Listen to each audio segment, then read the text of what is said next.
কি করলে তুমি খুশি হবে? এই কি করলে বলতে আমরা বুঝাই আমি কি এমন করব যে তুমি খুশি হবে বা আমার কি এমন করা উচিত। কি করলে কি করলে বলা সেন্টেন্স স্ট্রাকচার হচ্ছে হোয়াট প্লাস শুড অথবা উইল, সাবজেক্ট প্লাস ডু। আমি কি করলে হোয়াট উইল আই ডু। সে কি করলে হোয়াট উইল শি অথবা হি ডু। তুমি কি করলে হোয়াট উইল ইউ ডু। তাহলে আমাদের সেন্টেন্স স্ট্রাকচারটা হচ্ছে সেম, তারপরে আমাদেরকে অ্যাড করতে হবে so that plus rest of the sentence. So that আমরা বলবো যখন আমাদের সাবজেক্ট ভিন্ন হবে, আর টু বলবো সাবজেক্ট একই হলে। কয়েকটি এক্সাম্পল দেখে নেই। আমি কি করলে তুমি খুশি হবে, what should I do so that you will be happy.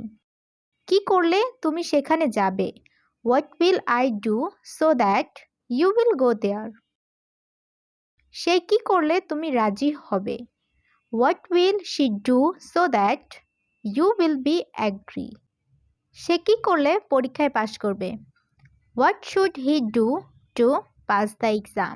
এখানে আমি টু ইউজ করেছি কারণ সাবজেক্ট একই। কি করলে আমি লক্ষ্য অর্জন করব, what will I do to achieve goals. কি করলে আমি টাকা উপার্জন করব, what will I do to make money. কি করলে আমি ইংরেজি শিখব। এই সেন্টেন্সটা আমাকে ইংলিশে কমেন্ট করে জানান।